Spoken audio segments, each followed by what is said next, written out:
Breaking news. This is WYFF News 4 at 6 in high definition. Sky 4 live over Interstate 26 down there in the upstate. The Carolina roads are getting the usual workout on this Thanksgiving Eve. Lots of people out there trying to get home. And if you have to pass through the mountains for Thanksgiving, you'll want to know about the winter storm warning. John, don't know about a white Christmas, but it looks like some of us will have a white Thanksgiving.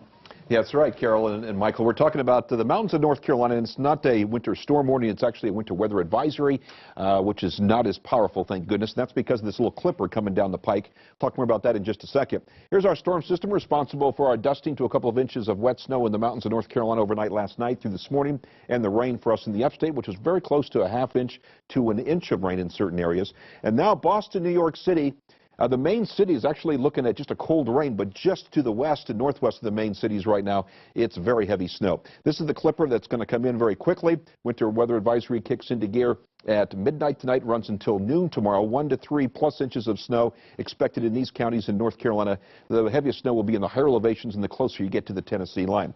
So your holiday travel, obviously a mess up and through the northeast. Nation's capital really saw more rain today than anything else. Baltimore rain snow mix as expected. And then in New York City, as I mentioned, in the Big Apple itself, in downtown Manhattan, and also Long Island, it's just rain, but boy, it's heavy snow just off to the northwest. Now, as this low starts to track off to the northeast, the wraparound moisture and the wraparound cold air will come in and change that rain briefly to snow. So expect about 1 to 4 inches of snow overnight tonight in Boston, New York City, and also in Philadelphia. And here's the clipper producing maybe a few rain showers. This is at midnight tonight, and then overnight tonight, snow showers developing in through the mountains of North Carolina, maybe even northeastern Georgia. The storm system moves out pretty quickly at noon, and then all the snow ends by tomorrow afternoon on Thanksgiving Day. Time to sit back, relax, and eat a lot of turkey. I know that's what I'll be doing. Now back to you, Michael and Carol. All right, John, we know you will. Check out behind us here. That is Elk Park, North Carolina. Proof positive. There is snow already in the higher elevations. This shot comes to us courtesy of ResortCams.com. And the further north you go, of course, the more snow you'll run into. WYFF News 4's Nicole Killian shows us what it looks like in D.C.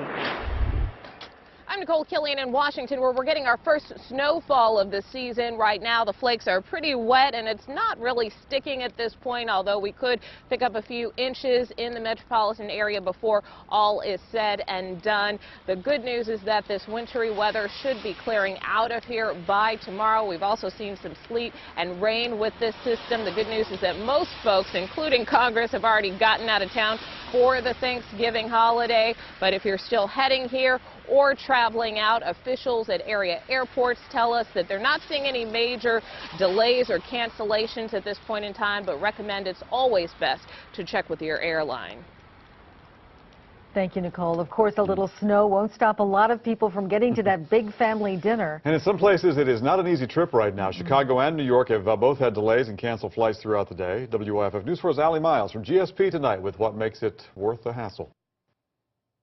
At GSP, any of the canceled flights seem to be coming from the New England area, something happening nationwide because of the storm they're getting up there. But the folks that we found around here were just looking forward to getting home to their families. Too early for this, right? Yeah. There's the early alarm. What time did you guys get up this morning? 5:30. That's so early. Yeah. The airport lines, the rain. Can a traveler catch a break? Oh, I have to be here at 7:30. Even on the road, traffic, lights, slick roads. Add in some cranky pups and a baby. Where's the Tylenol? You have a lot of stuff going on right now. It's just pretty calm, but when we stop, it gets a little crazy. Still, despite the hoopla, these travelers have a destination, a goal in mind. Why is it worth it? Parents.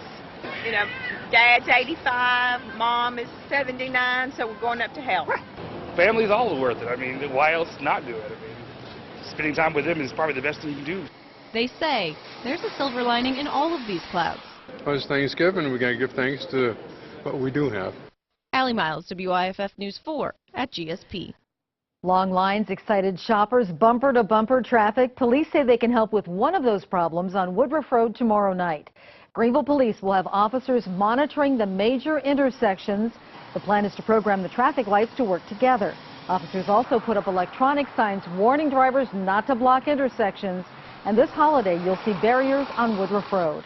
Police say it's to prevent drivers from making left-hand turns and holding up the lane. All right, let's talk about Thanksgiving itself. Some are already prepping for that feast, but for others, well, they're wondering where their next meal of any kind is going to come from. The emergency pantry here at Harvest Hope Food Bank on Whitehorse Road in Greenville is serving more and more families these days. Some days 200 people come through here, and on this Thanksgiving Eve, even more.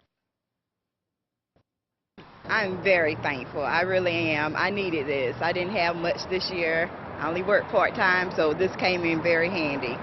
Those who got food today will not be able to use that food bank again until after Christmas. Many places in our area tell us they are still looking for volunteers this Thanksgiving. Long Branch Baptist Church on Bolt Street in Greenville is one of those places. The church needs people to deliver meals to local seniors and to help out at the church. Long Branch says it's getting ready to serve more than 1,500 Thanksgiving meals. They could use your help. Take the time and volunteer your service, because there's always somebody that's in need. There's always somebody less fortunate than you, and we know there's always somebody has more than you, but we have to learn to give out of ourselves that which we have. If you'd like to volunteer, just go to the church tomorrow as early as 7 in the morning. We've put together a list of other places in our area that need volunteers, and you'll find it on WYFF4.com. Of course, after Thanksgiving comes Christmas, and the next few days are a popular time to put up the tree. Did you know that tree can make you sick? WYFF News 4's Ashley Swan is live and local in Greenville with the symptoms doctors see every year at this time. Ashley? Michael, trees like these are so pretty and festive, but the fact is, even little ones like this can make you sick, can cause an allergic reaction. Doctors say there are some things you can do, though, to keep the holiday spirit alive. Christmas tree farms and lots like this one will soon be filled with families eager to find that perfect holiday addition for their home. We go out in the woods and find our Charlie Brown tree every year, and that makes it a little more fun. But along with the fun, doctors say live trees can also trigger allergic reactions, ranging from fatigue and a runny nose to itchy eyes. Symptoms often confused with a common cold that worsen when you return home. You're going to be getting that exposure at that point, and so it should fluctuate, just like if you were aggravated by the family pet or something like that.